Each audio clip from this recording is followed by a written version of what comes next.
Welcome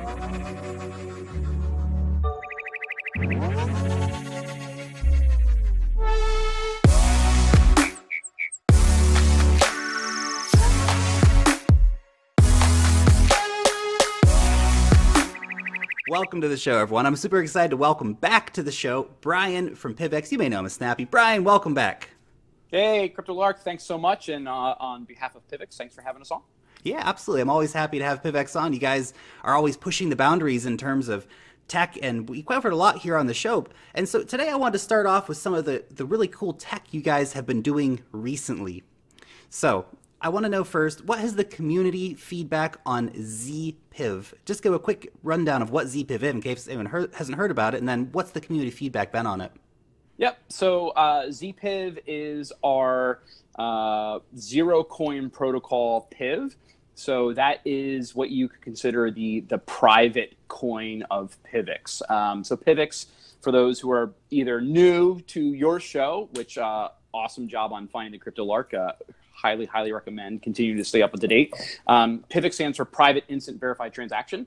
So within the PIVX ecosystem, you have the ability to send public, just like most altcoins that are out there, and private, right? So Z PIV stands for the Zero Coin Protocol PIV. It only remains in your wallet, so you don't see it on an exchange. If you go to, Upbit or Binance or Bittrex or you name your exchange flavor of the day, you will see PIVX listed, right? So on exchanges, it's the PIV. In your wallet is Z PIV. That's you. It's up to you as the end user, as an individual, to determine if you want to keep your PIV private. So, yep. Nice. And so what kind of percentage are we looking at currently? So we got PIVX, which I assume makes up the majority of the available PIVX out there at the moment, but how many people are using Z PIV as kind of a percentage?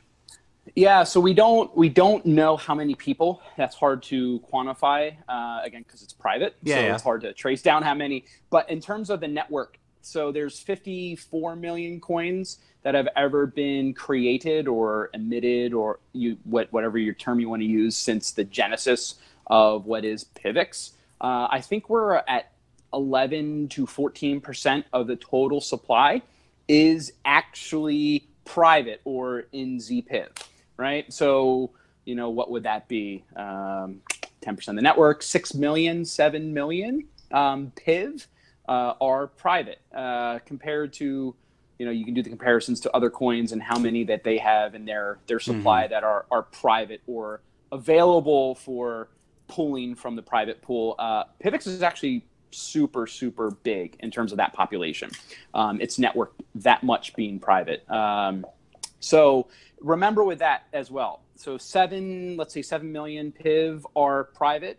You also have probably about a corresponding, right now it's 20 million, 21 million PIV that are locked up in masternodes or being used as collateral for masternodes. That's so a if lot. 21 million are if 21 million are out of the supply, or meaning they're in masternodes, so that leaves what, 30 million that are potentially available. Right now, I think there's probably about a half of that are staking, just normal PIV. So if you look at that, the amount of coins that are actually being staked are probably close to 30 to 40% that are private.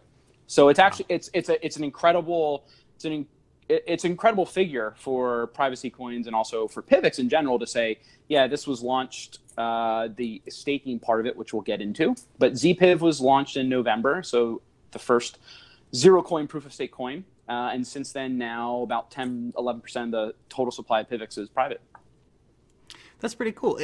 It's interesting, of course, to see the option. You can be private if you want to be private. You cannot be private if you want to not be private. And there's use cases for both of those. If you want to make a transaction where no one's looking over your shoulder, well, then you use the Z PIV option. If you're receiving your paycheck, you need to pay taxes on that or something. If you want to be above, yeah, and you need to have that a public transaction. And so there's all these things that come in. So some privacy coins do have that privacy all the time kind of thing, and that's got its use cases. But I like the functionality, of course, PIVX. You do it if you want. Don't have to do it. Up to you. Yep. Now, the proof of stake is being done private as well, which I find very interesting. So if I've got 10,000 Z PIV, I can stake those. Yep. And that's new. That's new to privacy coins. No one else is doing that. Yep. So on the heels of the first proof of stake zero coin enabled coin, which was November, the Z PIV staking, which is zero coin proof of stake, or Z POS, that went live. It's been about 5 weeks now, 6 weeks. So again, the world's first proof of stake privacy coin is here in PIVX. So that means, yep, you can take your Z PIV, and if it's in your wallet and it's unlocked for staking, that's all you need to do, right? So for users who might have PIVX or are looking on exchanges and want to get into PIVX, again, you would you would send to your core wallet, right? If you have your core wallet running on your computer. And in that wallet, then you would have the option to mint your PIV into Z PIV. So you do that all yourself. There's a little privacy tab. There's instructions and tutorials of how to do it. You convert that into Z PIV, and then you're off in staking.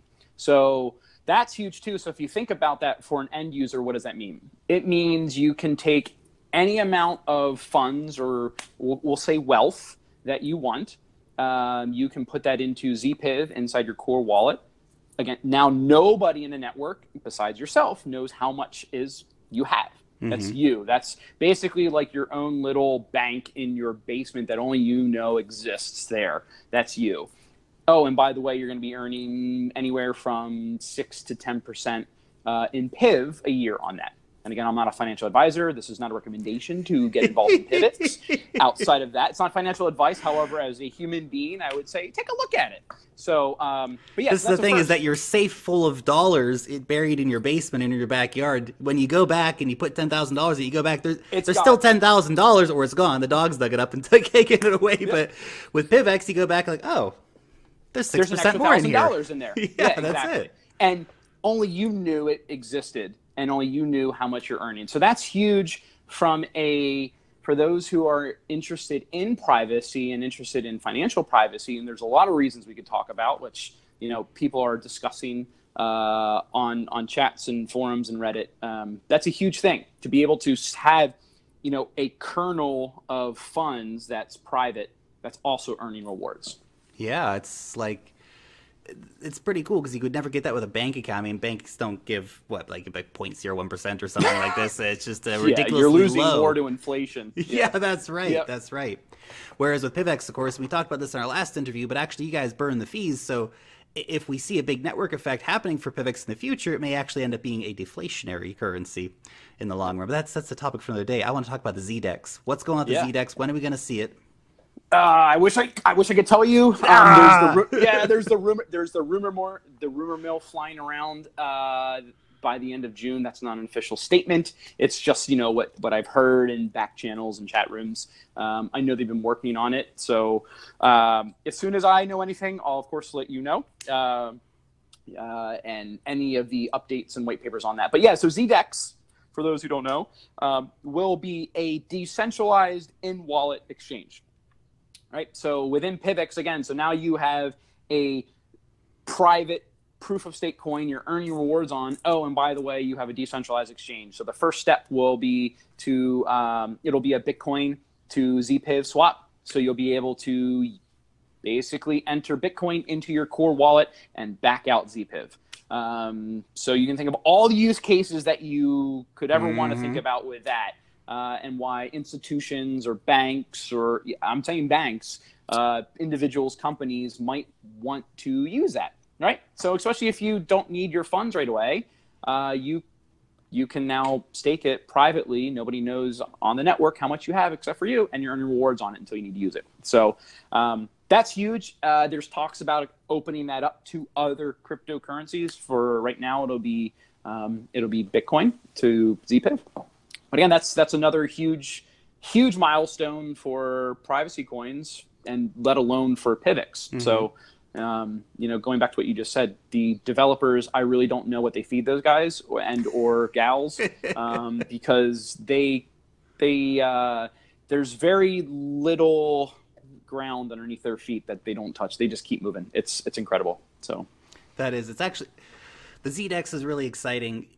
Bitcoin is obviously the place to start. I mean, everyone else kind of goes with the Ethereum and the Ethereum tokens because they're building on Ethereum and all this stuff. But you guys aren't an Ethereum token or anything like that. You're your own cryptocurrency, so why not go straight for the big boy Bitcoin? So to have that Bitcoin on-ramp so easily, I think is going to just create a real big network effect for PIVX as well. And of course, we will see more coins in the future. I have no doubt that the PIVX developers who have been so active doing stuff are not just going to say, well, we put Bitcoin on, we're done. That's it. Yeah. It'll be interesting. Of course, maybe we'll see some other privacy coins come in and price some of their top cryptocurrencies, because once you get Bitcoin in, I think it then becomes a pretty easy step to get anything else that has a Bitcoin core, like Litecoin or Dogecoin, for example. So Bingo. Yeah, interesting. Okay, there has been a recent string of attacks on different blockchains. We've seen Verge attacked twice. We've seen Bitcoin Gold attacked. We've seen HDAC attacked. We've seen a couple others attacked as well recently as well. What are your thoughts on this, and how is PIVX countering this? Yep. So that's a great question. There's actually a really interesting website that popped up. I think it's called 51 crypto, 51%. I forget the link. It's kind of set up like CoinMarketCap, right? Simple user interface. But it actually breaks down on having dug into the metrics. So again, this is not a disclaimer. Say, oh, it's truth. It was really interesting how they presented it, though, is they said, here's the cost it would take to 51% attack these coins for 1 hour. And it's shocking how small the money amount is. Oh, it's so cheap for some of them. Yeah, like, I mean, this isn't a judgment on the coin or on the value or the merits or the tech of it. But like, I'm looking through and going, it would be $1,000 and you get 51% attack this coin for an hour. Like $1,000, and even some of the big boys, it's maybe 40, 50,000, which you know, for me, for most of the world, that's an insane amount of money. Yet for people in crypto or institutions or governments, and I'm just gonna drop in the bucket. Drop in the bucket. You know, it's nothing. It's, you know, that's a derivative that they forgot about in their back pocket. And they're like, oh yeah, okay. So the beautiful thing about that is PIVX is not proof of work, right? So we aren't susceptible to the traditional miner attack of where you're ramping up hash power to take over a network. And actually, I talked to Prestab, so one of the lead developers, and he's a proof of stake, you know, probably one of the leaders in proof of stake technology. And we're actually working through and attempting to work through some of the calculations of trying to do a comparison of how much it would cost to actually take over the network in PIVX. Now, some of the numbers that were floated around, we're working on verifying it, is to do a double spend. So not necessarily to fork away the network, but to do a double spend in PIVX, you would need 70% of the total supply of PIVX to have a 50-50 chance of double spending.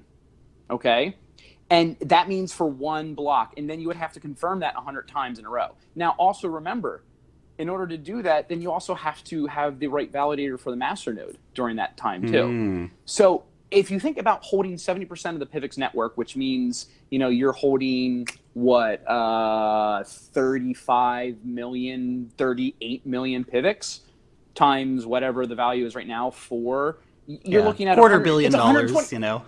Yeah, which still some institutions have, but when you look at the comparison of how much money you would need to do that, it's magnitudes of order higher, right? So not only are we not susceptible to those 51% attacks from a miner because we're proof of stake, the money investment it would take to try and do something like that is so high. Well, quite frankly, if somebody wanted to do that, you know what's going to happen to the value of PIVX?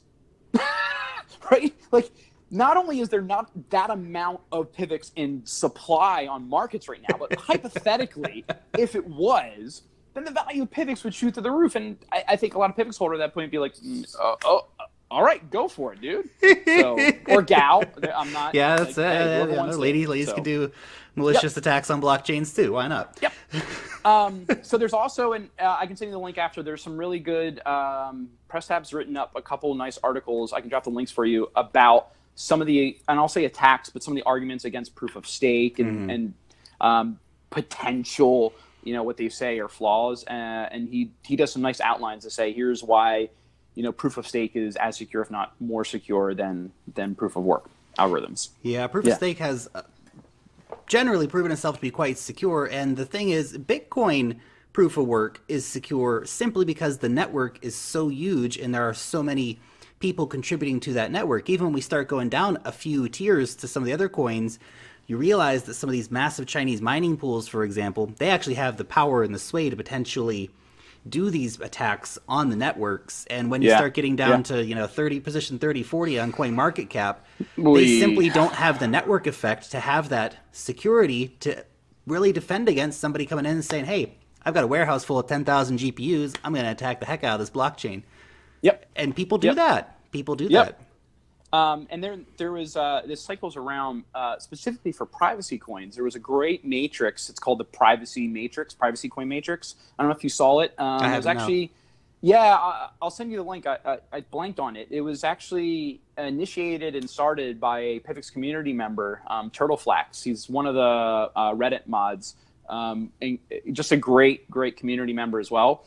It's one of the best matrix I've ever seen in my life that is as unbiased as possible from the standpoint where you got other developers and people contribute to the matrix as well. It's a giant Google, you know, spreadsheet. And one of the columns, what you just said, is when you look at the centralization, where it's how much of the coin supply or hash is controlled by the top 1%, 2%, 5% of addresses, etc. And you look at coin supply, you're like, holy smokes.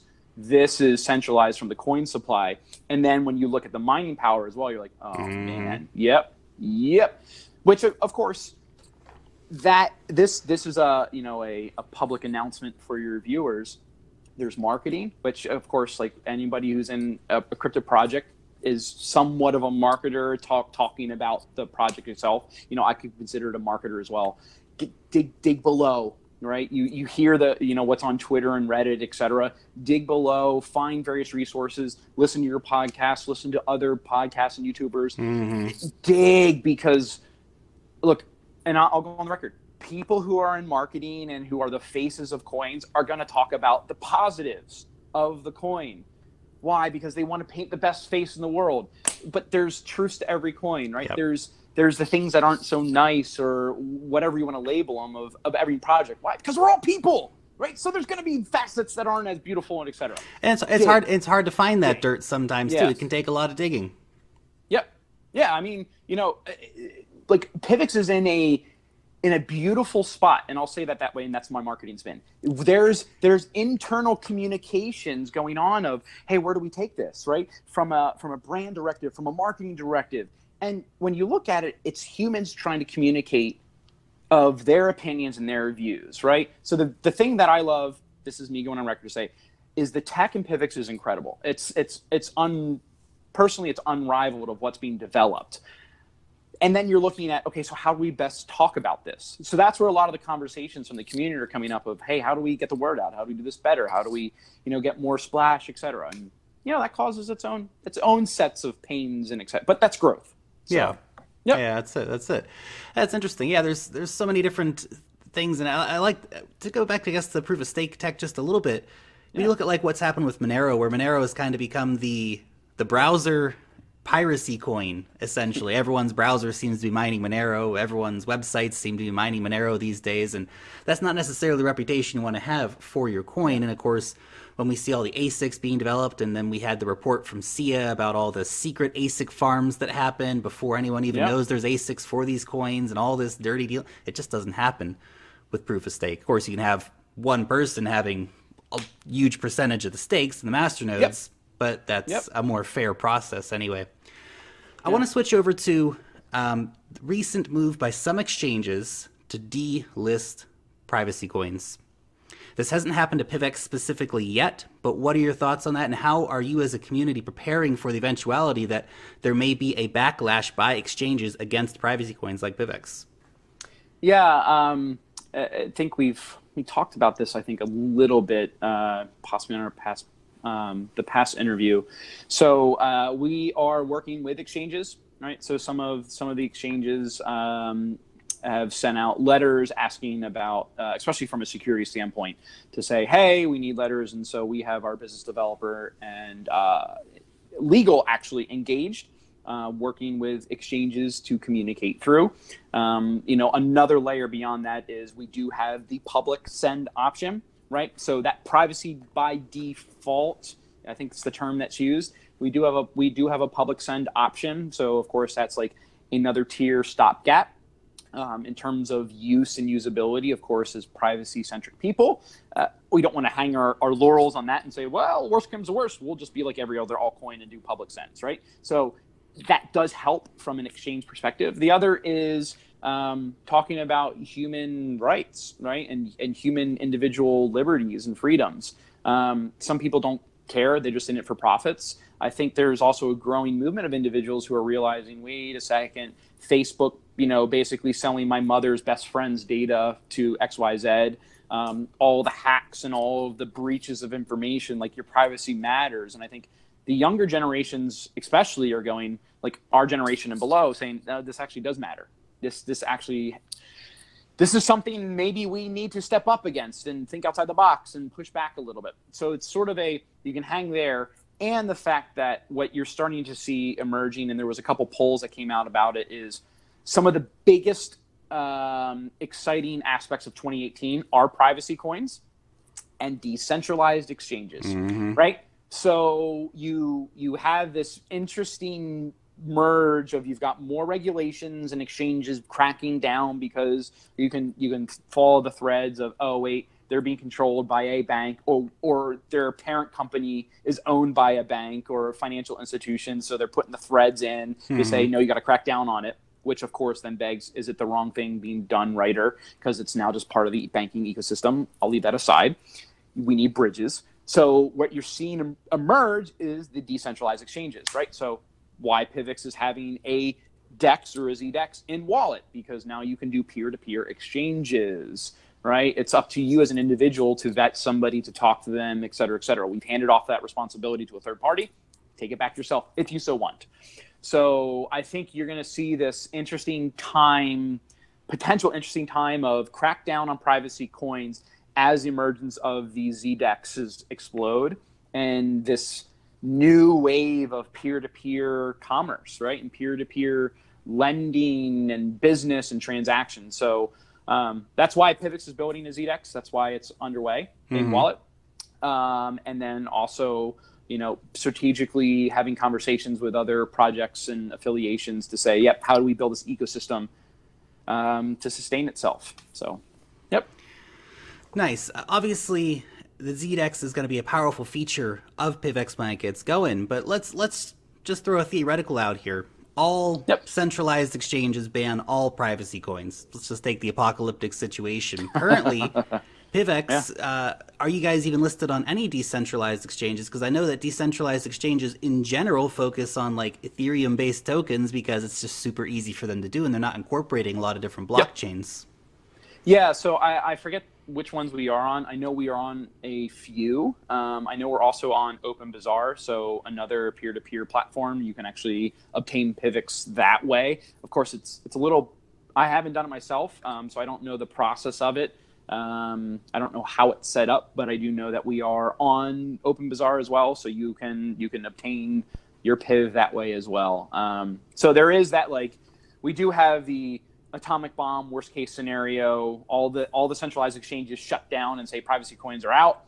There is still a way to transact and obtain PIV and then actually get it into a market. So yeah, nice. And of course, it's not going to happen that way. It's going to be if the big exchanges do go against privacy coins, it'll be a slow move away from them, and places like Binance, because they're in Malta, are going to take longer unless the EU comes out, of course. And so it'll be a slow, gradual process over time. Hopefully it'll be the situation of the centralized exchanges going like this and the DEX is going like this, and you find that kind of equilibrium where we don't lose liquidity, of course, which is a very important thing for the survival of any coin, without a doubt.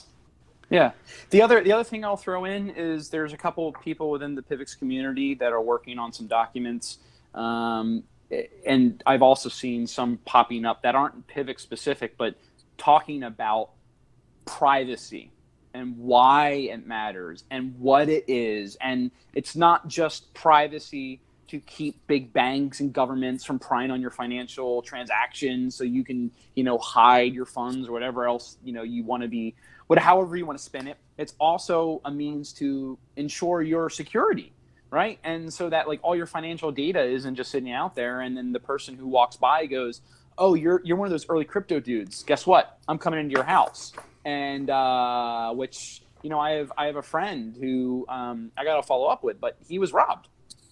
He was crypto robbed, right? Physically, Man. Some people came into his estate, his domicile, and was robbed, right? Because his identity is linked to, oh, you're in the crypto community or whatever else it is, and boom, there you go. So that's where that privacy does matter, because if everything becomes public, look, there's nothing wrong with having transparency. In fact, it's a beautiful thing. It's also the slippery slope of everything becomes publicly available. Mm-hmm. Well, then now everybody knows everything, and we could have arguments on either side of it. During this bridge time specifically, it's already happening. People are already getting robbed for crypto. So, that in and of itself, to maintain that privacy of your financial transactions is huge. And so that then begins the conversations with lawmakers, with regulators, with governments, with officials to say, look, this is why this does matter for the long haul, right? This probably isn't being talked about, or if it is, it's being shrouded in you're going to use it for dark markets or whatever else. Well, there's other reasons why privacy matters. So absolutely, that's where I think PIVX can really pioneer in that way. Absolutely. This is the thing, is that a lot of people come out and say, well, I'm not doing anything bad, so I don't care if the government looks over my shoulder. Well, you might not care today, but what if tomorrow you want to go and, I don't know, buy tomatoes from your neighbor for $5? The government wants to know about that, unfortunately, and someone's got to pay taxes on that $5, and you can't just go buy tomatoes from your neighbor. It's not a simple process anymore, and it shouldn't be like that. And that's just the tip of the iceberg of the conversation and use cases. Now, I don't want to get off into that, but even though that would be, we could do that for hours, Brian. I know we could. Yep. I want to go on to our next question, which is, do you feel threatened by projects like WanChain, which are offering privacy and a platform? They're going to have private smart contracts. PIVX doesn't have private smart contracts. Is that going to be a problem for you guys moving forward? Problem is an interesting word. I personally, I don't feel threatened by it. This is we're all forging new frontiers, right? So we can't even predict the use cases that are going to be here in a year, 2 years, 3 years from now. That is an entirely different ecosystem that's going to have its own uses and use cases. So for me personally, having a project that is focused on as a means of value transfer back and forth, that isn't bloated by smart contracts, that isn't trying to build its ecosystem in that way, where PIVX is building an ecosystem in a different way. And quite frankly, who's to say there isn't room for collaboration or partnerships or inner networks? And my personal belief is that's where a lot of the privacy community will find an ability to disproportionately grow together by having these networks, where instead of building your own silos and saying like screw you and screw you, it's like, no, it's hey, we're all hopefully trying to do these things in our own way, and there's money involved to get it, but what if we actually network some of this together and align together? So that spins into sort of that the PIVX Alliance. I know you had mentioned that before, that whole proposal that got spun up. That was an initiative led by a community member to say, hey, we need a way for there to be official partnerships with other projects, because PIVX being a DAO, there is no contractual entity by which you can enter a contract with. So how do we do that? And so this alliance protocol was spun up by a way so that there can be an official alliance with another project, which will lead to an organization that is set up that represents PIVX. It's not PIVX, but it's its own entity that then can interact. It can have maybe the masternodes vote on it, the community votes on it, the directive, but it becomes its own legal entity. So, and then that network together with other projects and off we're running. Yeah, well, I mean, if you take back to my example project, which is WanChain, one of their big focuses, of course, is on interoperability. So it's really about finding your community, finding the use cases for your community. And actually, as you're mentioning it there, I was thinking, if we put smart contracts on PIVX, then like you said, it might slow it down. Then you'd have to rebrand. You'd have to be like private, kind of fast, verified transactions. Private, when we get there. Yeah, exactly. All right. Yeah. Last question for you for today. Adoption. Yeah. We were mentioning this a little bit before I hit the record button, but here in New Zealand, there is now one guest house that accepts PIVX up near Tauranga, I think, which is cool. I'm happy to see that. I'll have to pop in and visit them if I ever drive through town. But more importantly, what kind of adoption rates are we seeing globally? What's the uptake been from businesses? Where are areas where geographically where people are getting really excited about PIVX? Where are the biggest communities growing up? And what is the plan to help grow those communities even more?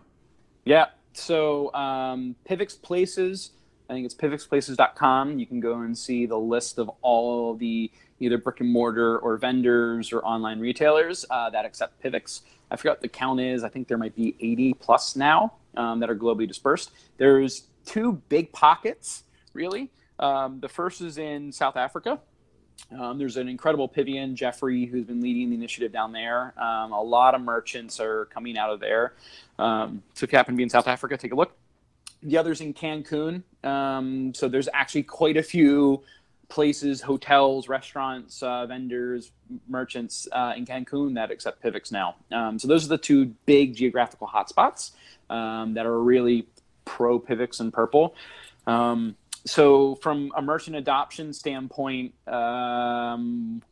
there's some news. The last budget cycle, there's a business developer, so John, who has been in compliance and worked with exchanges for a long time, has expanded into a business development role. And there's another individual who's brought in with him, and they are going big and hard after the beverage retail industry right now. So I won't say more than that. I don't really know more than that. I know what their plans are, and it's pretty exciting when they pull that off. The other that I actually had a call right before I popped on with you, I'm not going to talk too much about it because the proposal hasn't even been submitted yet, but there's a lot of work going into the arts and entertainment and music industry. So if you think about adoption, it's one thing to get merchant. It's another thing to get it into the hands of people, to get experience with cryptocurrencies, to get a feel for the brand, to have that recognition of it. So that's something that I'm, incredibly honored to be part of right now. The other thing too is, artists and musicians, those creative types tend to frame where culture moves, if you think about it, right? And so it's awesome to kind of have those discussions and say, yeah, this is actually a possibility and I can see where this is going. So, the other from adoption standpoint is what all of us are doing every day is talking about it, having meetups. There's a ton of meetups. I forget how many brand ambassadors or PIVX ambassadors there are now. I think it's 10 plus. You'll see a new video. I'll give you a little sneak of it, but there's I think she's a top 100 or around 100 ranked female surfer in Australia. That is a PIVX. She's sponsored by PIVX, nice. Along with the gold champion or world champion drop near out of Australia as well. So it's a big endeavor, right? It's your merchants, it's your retailers, and then it's also creating that brand and that feel of, oh yeah, here's people actually using it. They're surfers, they're pro athletes, you name it. They're part of this PIVX ecosystem. So and it builds. It's a lot of every person that you get they get out there and they talk about it and they share it with their friends, and that's where it all comes down. If you build that community, because any cryptocurrency lives or dies by its community, and I feel like with the PIVX community in particular, it just keeps moving from strength to strength. So very exciting times to be a PIVX holder as well. So yeah. Awesome, Brian. This has been a super fun chat, and I think we got through some really great ideas about privacy and PIVX and it's good updates for the community. So thanks so much for taking the time out of your day to sit down and update us with what's going on over at PIVX. My pleasure. Thanks again for having us on, and to everybody watching your show, you have one of the few gems that are in this industry, always reporting on crypto from a genuine heart. So it's a pleasure to be on the show with you. Thank you. Yep. Thanks so much for watching the video. Let me know what you think about PIVX in the comment section down below. Don't forget to leave a like if you enjoyed the video. Join us over on Twitter for farther conversations and insights on crypto. Long live the blockchain, and peace out till next time.